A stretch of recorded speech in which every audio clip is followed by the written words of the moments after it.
The first-class passenger lounge at Miami International Airport was like a quiet sanctuary of privilege at 6:15 a.m. Leather seats, espresso machines humming like luxury cars, and passengers who had perfected the art of looking important without doing anything.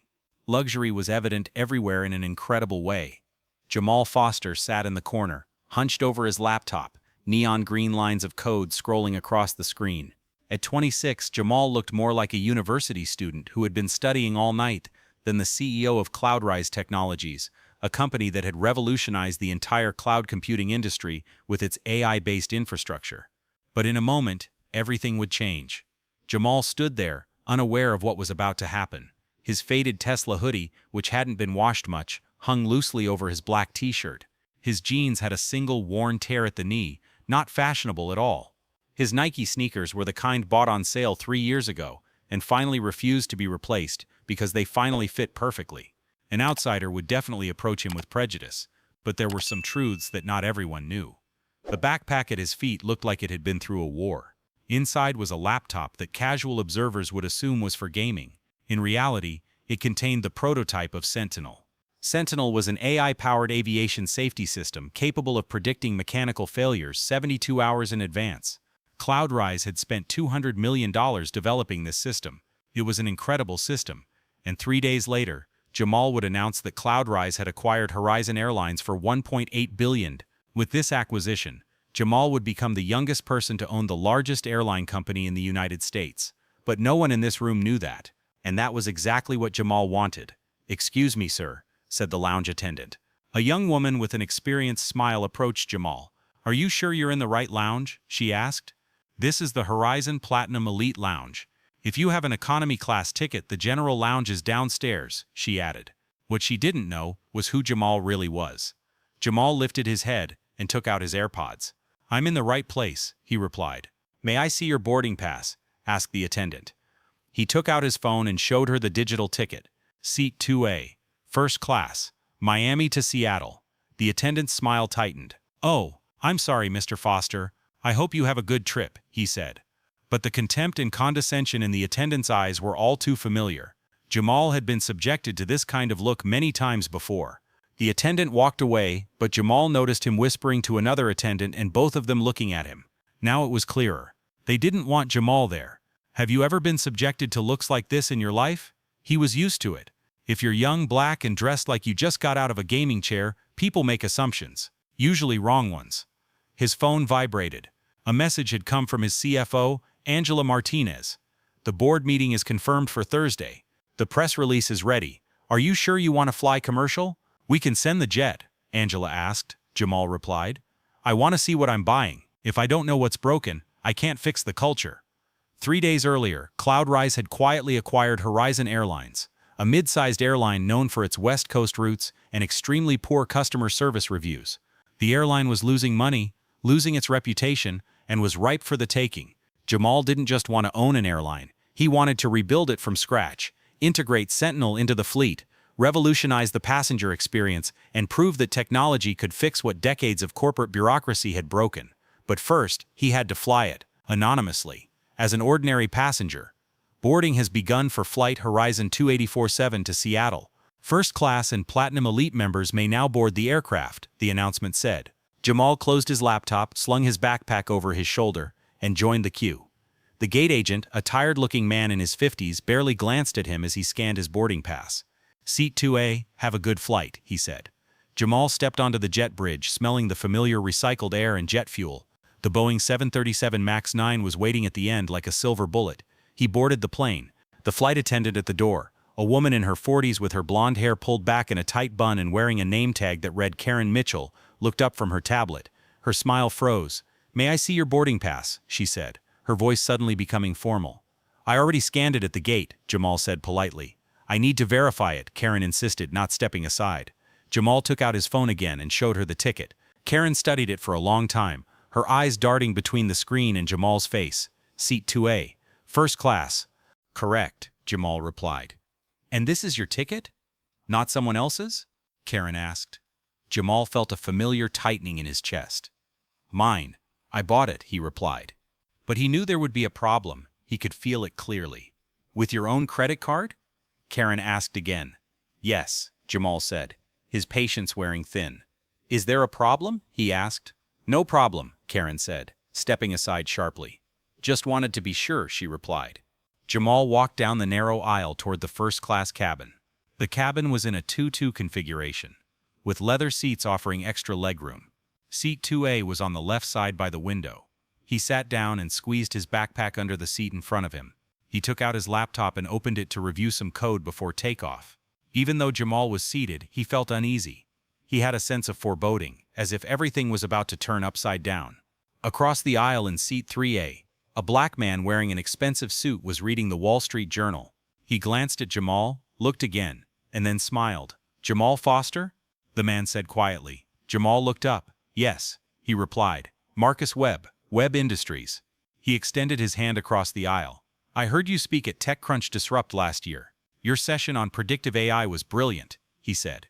Jamal was thrilled to hear this. Jamal, relieved to be recognized for something other than his hoodie, shook his hand. Thanks, buddy. Thanks a lot, he replied. Are you flying for the Pacific Tech Summit? Marcus asked. Something like that, Jamal said, not wanting to give away too much.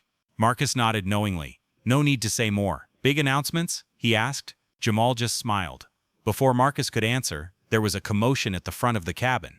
A woman had boarded the plane, white, in her early 50s, wearing a cream-colored pantsuit that screamed, I married money. She carried a designer bag that was probably more expensive than all of Jamal's clothes. She stopped in the aisle and stared at Jamal. Excuse me, the woman said loudly. Is this your seat? She asked. Jamal looked up. Yes, ma'am. Seat 2A, he replied. And do you have a first-class ticket? She asked again. Yes, said Jamal. The woman, her name was Victoria Blackwood, but Jamal didn't know that yet, turned to Karen, who was helping another passenger stow their luggage. Karen, Victoria said sternly. Karen hurried over. Yes, Mrs. Blackwood, she replied. This young man, Victoria said without lowering her voice, is in first class. Did you check his ticket? Things were slowly escalating. Soon things would get really messy. Jamal felt something, just like he had before. However, he wasn't acting any differently. He was sitting there as if everything was fine. I did, ma'am. Seat 2A is assigned to him, Karen replied. Did you verify that his ticket is valid? Or did he just show you a screenshot? She asked again. Jamal's jaw tightened. Valid. I bought it 3 days ago, he immediately interjected and replied. I'm not talking to you, Victoria snapped. Turning to Karen, she said, I want to see the passenger list. I want to see proof that he paid for this seat. Marcus Webb stood up from 3A. Ma'am, this is completely inappropriate behavior. This gentleman is a passenger just like you, he replied. And who are you? Victoria asked, looking at him with barely concealed contempt. Marcus Webb, CEO of Webb Industries. And I can vouch for Mr. Foster, he said. I don't care who you are, Victoria interrupted. As far as I can tell, you're both working together to defraud the system, she said. Her only goal was to get Jamal out of his seat and take it for herself. Her desire to humiliate him was also obvious. Jamal slowly closed his laptop. Ma'am, I paid for my ticket. I'm not scamming anything, he replied. Then you won't object to them verifying your ticket, said Victoria. She took out her phone. Actually, I'm recording this for security purposes. There have been reports of people buying tickets with stolen credit cards, she said. She pointed the phone's camera at Jamal. Please don't record me, Jamal said calmly. This is a public place. I have every right, Victoria replied. Karen stepped in. Miss Blackwood, please put your phone away. You can't film people without their permission, she said. But Victoria didn't care. She did whatever she wanted. I can film if I don't feel safe, Victoria said. And I don't feel safe. Look at him. She pointed to Jamal's hoodie and backpack. He looks like he's flying on miles he didn't earn. Or worse, she said, leaving a big question mark hanging. What did Victoria mean? Or worse? Marcus repeated, his voice hardening. What exactly do you mean? He asked. What I mean, said Victoria, is that this airline has standards, and those standards are slipping. Jamal stood up. At 1.88 meters tall, he was a few centimeters taller than Victoria. He didn't move toward her, just stood there. I'll ask you one more time, Jamal said quietly. Please stop pulling me. Or what? Victoria challenged. Or I'll file a complaint with the airline, Jamal said, for harassment. Victoria laughed sharply, a brittle laugh. You're going to report me? I'm a Platinum Elite member. My husband is a pilot for this airline. I've been flying Horizon for 20 years. Who do you think they'll believe? She asked. Apparently Victoria was counting on her pilot husband and her Platinum membership. But there was one thing she didn't know. Jamal was the very wrong person for her. She was about to find out. The last sentence, my husband is a pilot, suddenly came into sharp focus in Jamal's mind. Captain David Blackwood. That name was in the acquisition briefing documents. Senior pilot. Many FAA violations had been covered up, There were complaints about hostile behavior from the younger crew members. Jamal had flagged him for investigation, and this was his wife. Jamal actually understood a little bit about who and where to look, but he wanted to see everything, all the gaps. He wanted to see how far Victoria could go. "Karen," Victoria continued, "I want you to move him. I don't care where. Put him in the back. Put him in the co-pilot seat. I won't sit across from him," she said.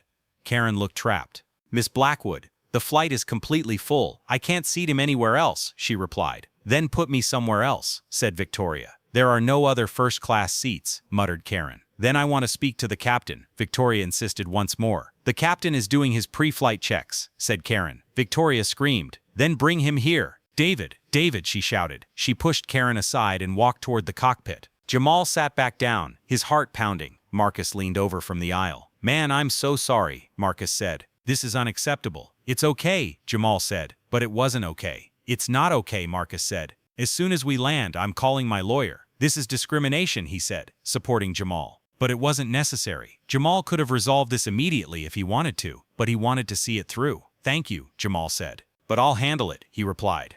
The cockpit door opened. A man in a pilot's uniform emerged, tall, white, in his late 50s, with an expression that suggested he was perpetually angry at the world. Captain David Blackwood. "Victoria, what's going on?" he asked, his voice carrying the tone of someone who had had this conversation before. "Him," said Victoria, pointing at Jamal. "He's in first class, and I don't feel safe." Victoria was determined to try every avenue. Her goal was no longer Jamal's seat, but to get rid of Jamal himself.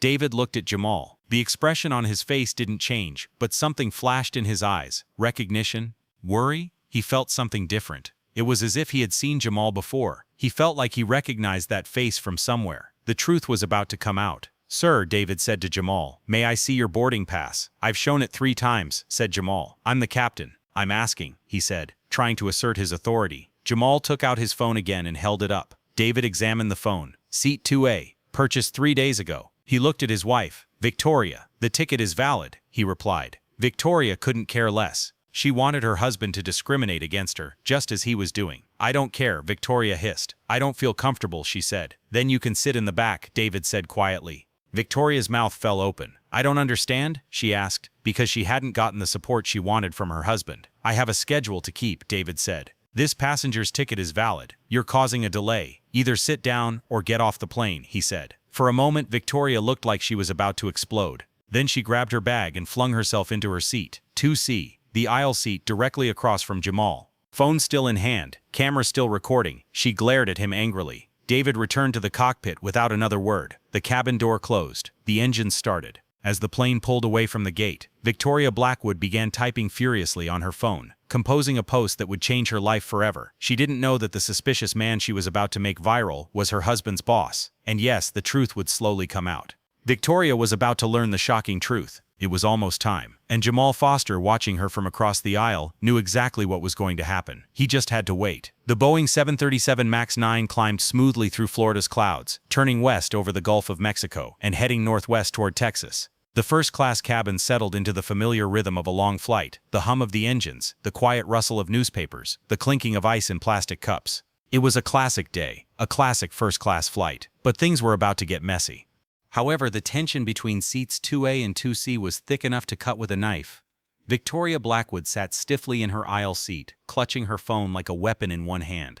Every few minutes she would glance at Jamal, purse her lips in disapproval, then return to typing furiously.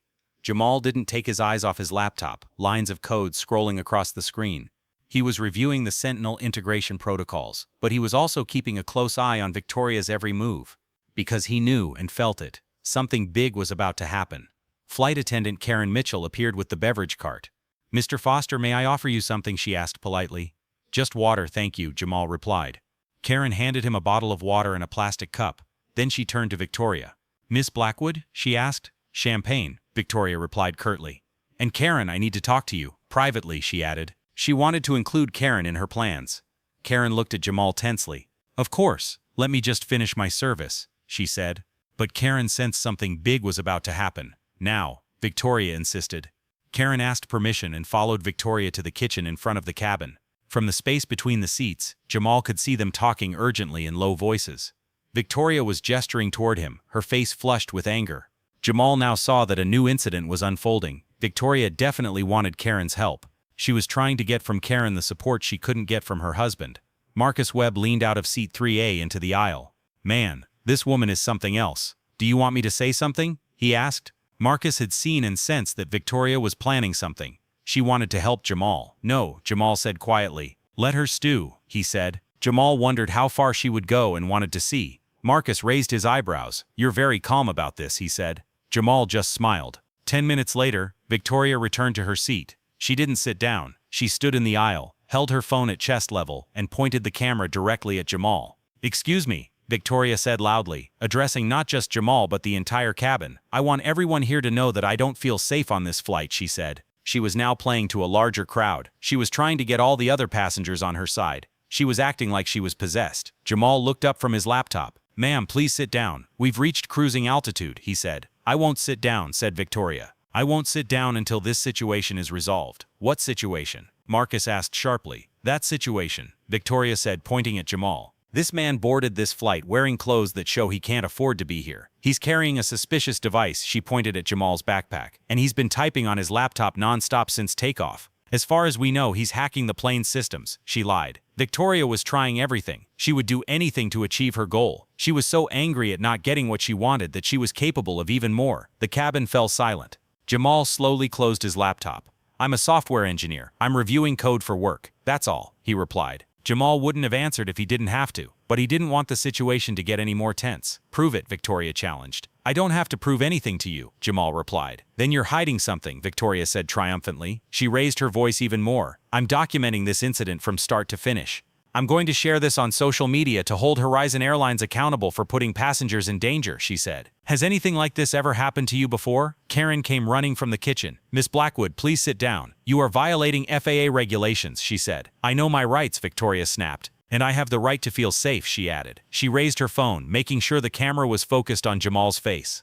"This man refused to show his ID. He became aggressive when questioned." "That's a lie," Marcus interrupted, standing up. "I was sitting right here. He was extremely polite." "Of course you would defend him," Victoria said dismissively. "You're probably involved in every scheme he's ever pulled." "Scheme?" Marcus's voice rose. "Ma'am, I'm the CEO of a Fortune 500 company. I don't need to scheme." "Of course you are," Victoria said, her tone mocking. "And I'm sure he's a software engineer." She laughed. "Look at him. He looks like he stole that laptop." That was it. Jamal stood up. He wasn't aggressive. He didn't raise his voice. He just stood tall and calm and looked Victoria Blackwood in the eye. "Ma'am," Jamal said quietly, "I've been patient. I've been polite. But you need to stop now." "Or what?" Victoria challenged, the camera still rolling. "Are you going to threaten me? Great. Go ahead. The internet will love it."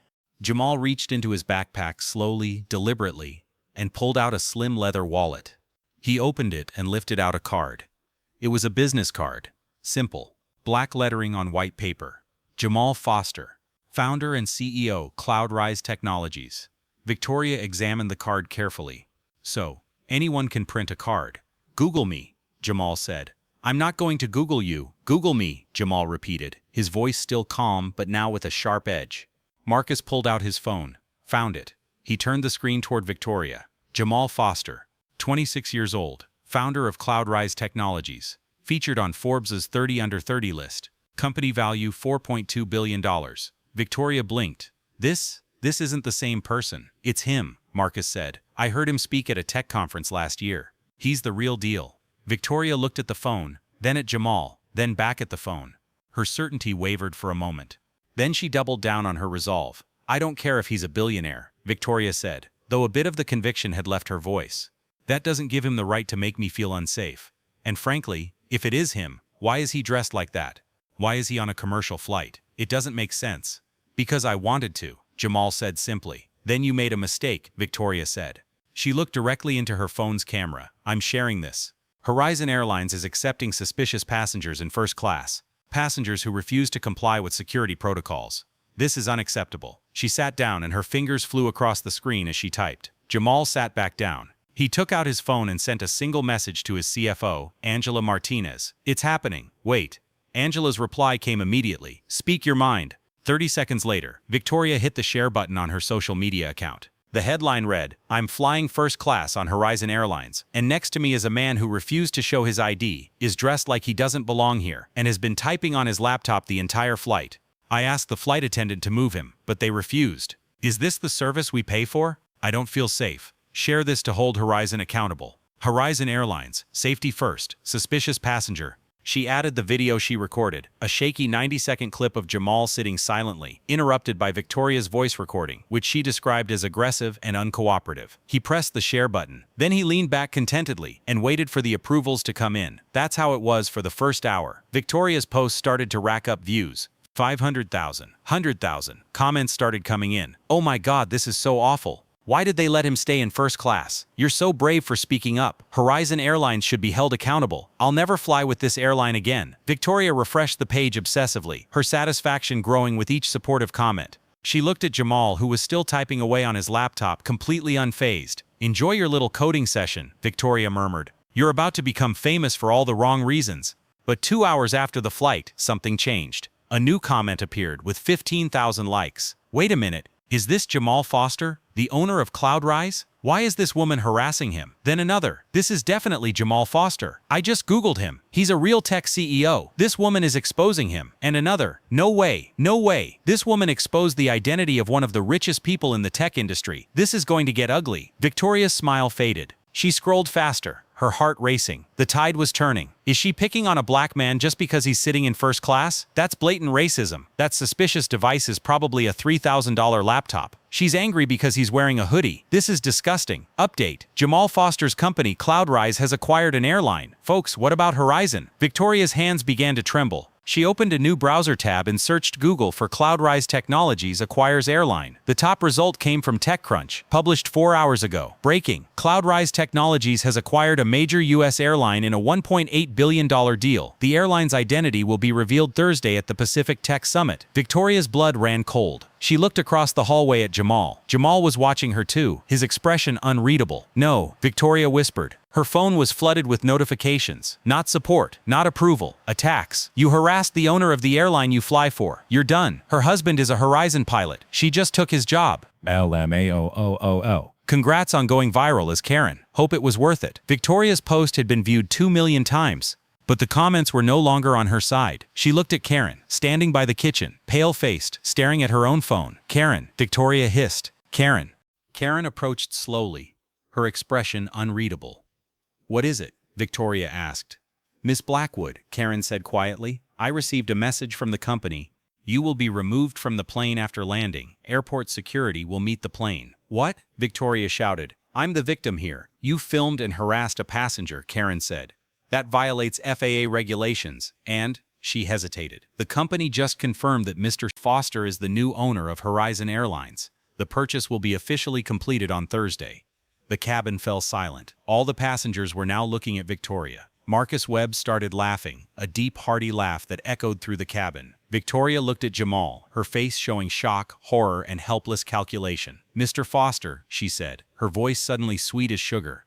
Of course you understand. I understand very well, Jamal said, his voice calm. You saw a young black man in a hoodie and decided he didn't belong here. You harassed me. You filmed me without my consent. You lied about me on social media. And you did all of this because you thought I was powerless. I'll delete the post, Victoria said helplessly. I'll apologize publicly. Too late, Jamal said. Screenshots have been taken and archived. You can't erase the internet. He stood up and walked toward the galley where Karen was standing with the other flight attendant.